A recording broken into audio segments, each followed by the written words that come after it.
ಮಧ್ಯಪ್ರಾಚ್ಯದಲ್ಲಿ ತಣ್ಣಗಾಗಿದ್ದಂತಹ ಯುದ್ಧ ಮತ್ತೆ ಜೋರಾಗ್ತಾ ಇದೆ. ಈ ಮೂಲಕ ಜಗತ್ತಿನಲ್ಲಿ ಮತ್ತೆ ಯುದ್ಧದ ಆತಂಕ ಜಾಸ್ತಿ ಆಗ್ತಾ ಇದೆ. ಮಧ್ಯಪ್ರಾಚ್ಯದಲ್ಲಿ ಯುದ್ಧದ ಕಾರ್ಮೋಡ ಆವರಿಸಿಕೊಂಡಿದೆ. ದಕ್ಷಿಣ ಇರಾನ್ನ ಪ್ರದೇಶಗಳ ಮೇಲೆ ಅಮೆರಿಕ ಅಟ್ಯಾಕ್ ಮಾಡೋದಕ್ಕೆ ಮುಂದಾಗಿದೆ. ಬಂದರ್ ಅಬ್ಬಾಸ್ ಕೇಶ್ಮ್ ದ್ವೀಪದ ಮೇಲೂ ಕೂಡ ಅಟ್ಯಾಕ್ ಆಗಿದೆ ಅನ್ನೋದು ಗೊತ್ತಾಗ್ತಾ ಇದೆ. ಕ್ಷಿಪಣಿಗಳ ಸುರಿಮಳೆಗೈದಿದೆ ಅಮೆರಿಕದ ವಾಯುಪಡೆ. ಇರಾನ್ನಿಂದಲೂ ಕೂಡ ಅಮೆರಿಕದ ನೆಲೆಯನ್ನು ಗುರಿಯಾಗಿಸಿಕೊಂಡು ದಾಳಿಯನ್ನು ಮುಂದುವರಿಸಲಾಗಿದೆ.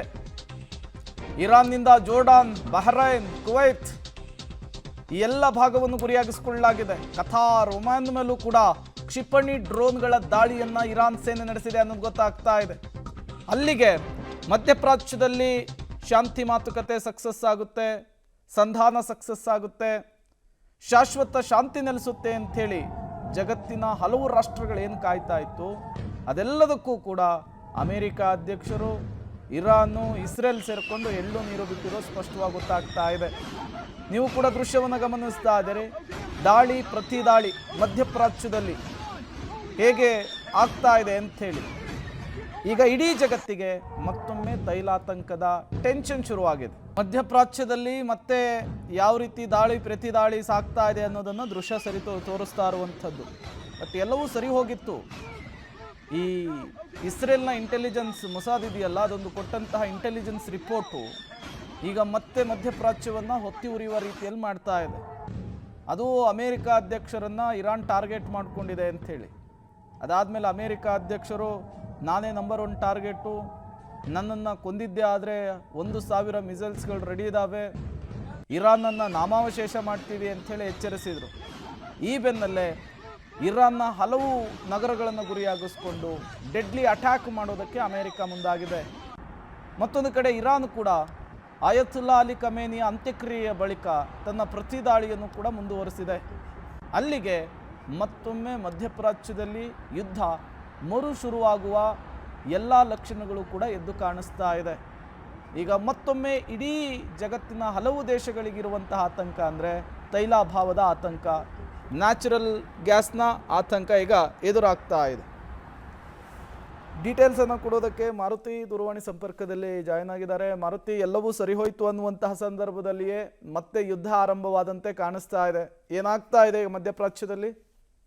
ಖಂಡಿತ ಕಳೆದ 1 ತಿಂಗಳ ಹಿಂದೆ ಏನು ಒಪ್ಪಂದ ಆಯ್ತು, ಅಂತಿಮ ಆಗ್ತದೆ, ಇನ್ಮೇಲೆ ನಾವು ಕದನ ವಿರಾಮ ಘೋಷಣೆ ಮಾಡಿದೀವಿ, ಯಾವುದೇ ಕಾರಣಕ್ಕೂ ಯುದ್ಧ ನಡೆಯಲ್ಲ ಅನ್ನುವಂತಹ ಒಂದು ಮಾತನ್ನ ಅಮೆರಿಕದ ಅಧ್ಯಕ್ಷ ಟ್ರಂಪ್ ಕೂಡ ಹೇಳ್ತಾ ಇದ್ರು. ಆದ್ರೆ ಈಗ ಆ ಲಕ್ಷಣಗಳು ಕಾಣಿಸ್ತಿಲ್ಲ. ಕದನ ವಿರಾಮದ ಹೆಸರಿನಲ್ಲಿ ಮತ್ತೆ ಯುದ್ಧವನ್ನ ಅಮೆರಿಕ ಶುರು ಮಾಡಿರುವಂತದ್ದು. ಇರಾನ್ ಮೇಲೆ ಅಂದ್ರೆ ದಾಳಿ ಮಾಡುವಂತ ಕೆಲಸಕ್ಕೆ ಅಮೆರಿಕ ಮುಂದಾಗಿದೆ. ಇರಾನ್ ಪ್ರದೇಶಗಳ ಮೇಲೆ ಎಲ್ಲೆಲ್ಲಿ ಯುದ್ಧ ನೆಲೆಗಳಿವೆ ಮತ್ತೆ ತೈಲಗಳ ಇದೆ, ಅಮೆರಿಕದವರು ಈಗ ವೈಮಾನಿಕ ದಾಳಿ ನಡೆಸುವ ಮೂಲಕ ಇರಾನ್ಗೆ ಶಾಕ್ ಕೊಟ್ಟಿದ್ದಾರೆ. ಯಾವಾಗ ಇರಾನ್ನ ಅಧ್ಯಕ್ಷರ ಹತ್ಯೆ ಆಯಿತು, ಅವರ ಅಂತಿಮ ಸಂಸ್ಕಾರ ನಡೆದ ನಂತರದಲ್ಲಿ ಈ ಬೆಳವಣಿಗೆ ಆಗ್ತಿರುವಂತದ್ದು ಜಾಗತಿಕ ಮಟ್ಟದಲ್ಲಿ ಒಂದು ಆತಂಕ ಮತ್ತೆ ಸೃಷ್ಟಿ ಆಗ್ತಿದೆ. ಬಂದರ್ ಅಬ್ಬಾಸ್ ಕಶ್ಮ ದ್ವೀಪದ ಮೇಲೆ ಅಟ್ಯಾಕ್ ಮಾಡಿರುವಂತಹ ಅಮೆರಿಕದ ವಿರುದ್ಧ ಕೂಡ ಇರಾನ್ ನಾವೇನು ಕಡಿಮೆ ಇಲ್ಲ ಅಂತ ಅಮೆರಿಕದ ಯುದ್ಧ ನೆಲೆಗಳು ಏನು ಇದೆ ಆ ಪ್ರದೇಶಗಳ ಮೇಲೆ ಕೂಡ ಇರಾನ್ ಈಗ ಪ್ರತಿ ದಾಳಿ ಮಾಡ್ತಾ ಇರುವಂತದ್ದು. ಜೋರ್ಡಾನ್, ಬಹ್ರೈನ್, ಕುವೈತ್, ಕತಾರ್ ಈ ಕಡೆಯಲ್ಲಿ ಕ್ಷಿಪಣಿ ದಾಳಿ ಮುಂದುವರಿಸ್ತಾ ಇದೆ. ಇದನ್ನೆಲ್ಲ ನೋಡ್ತಿದ್ರೆ ಮತ್ತೆ ಅಮೆರಿಕ ಇರಾನ್ ನಡುವೆ ಮತ್ತೆ ಯುದ್ಧ ಶುರು ಆಗ್ತಿದೆ. ಇದರಿಂದ ಜಾಗತಿಕ ಮಟ್ಟದಲ್ಲಿ ಸಾಕಷ್ಟು ಸಮಸ್ಯೆಗಳು, ಆರ್ಥಿಕ ಸಂಕಷ್ಟ ಉಂಟಾಗುವ ಸಾಧ್ಯತೆ ಇದೆ ಅನ್ನೋದು ಸ್ಪಷ್ಟವಾಗಿ ಗೊತ್ತಾಗ್ತಾ ಇದೆ. ಇಷ್ಟು ದಿನ ಎಲ್ಲಾ ಯುದ್ಧ ಮುಗಿತು, 2 ದೇಶಗಳು ಕೂತು ಶಾಂತಿ ಸಭೆ ಮುಗಿಸ್ಕೊಂಡ್ರು, ಯಾವುದೇ ರೀತಿಯಲ್ಲಿ ಆತಂಕ ಇಲ್ಲ ಅನ್ನುವಂತಹ ಒಂದು ಸಂದೇಶ ಇಡೀ ಜಗತ್ತಿಗೆ ರವಾನೆ ಆಗ್ತಿತ್ತು. ಆದ್ರೆ ಈಗ ಮತ್ತೆ ಅಮೆರಿಕ ದಾಳಿ ನಡೆಸ್ತಿರುವಂತದ್ದು, ಅದಕ್ಕೆ ಪ್ರತಿಯಾಗಿ ಇರಾನ್ ಕೂಡ ದಾಳಿ ಮಾಡ್ತಿರೋದ್ರಿಂದ ಮತ್ತೆ ಎಲ್ಲಿ ಇವರ ಯುದ್ಧದ ಕಾರ್ಮೋಡ ಹೆಚ್ಚಾಗುತ್ತೆ, ಇದರ ಎಫೆಕ್ಟ್ ಏನಾಗುತ್ತೆ ಅಂದ್ರೆ ಕಚ್ಚಾ ತೈಲ ಮತ್ತು ಅರಬ್ ಕಂಟ್ರಿಗಳಿಂದ ಬೇರೆ ಬೇರೆ ದೇಶಗಳಿಗೆ ಹೋಗ್ಬೇಕಾಗಿರುವಂತಹ ಸಾಕಷ್ಟು ಬೆಲೆ ಬಾಳುವಂತಹ ಗೂಡ್ಸ್ ಐಟಮ್ಸ್ ಗಳಿದೆ, ಅಗತ್ಯ ವಸ್ತುಗಳೇನಿದೆ, LPG ಸೇರಿದಂತಹ ಕಚ್ಚಾ ತೈಲಗಳೇನಿದೆ, ಇದರ ಮೇಲೆ ದೊಡ್ಡ ಎಫೆಕ್ಟ್ ಆಗುವಂತಹ ಸಾಧ್ಯತೆ ಹೆಚ್ಚಾಗಿ ಕಾಣ್ತಿರುವಂತದ್ದು. ಪ್ರೇಮ್, ಥ್ಯಾಂಕ್ ಯು ಮಾರುತಿ, ನಮ್ಮೆಲ್ಲ ಮಾಹಿತಿಗಾಗಿ.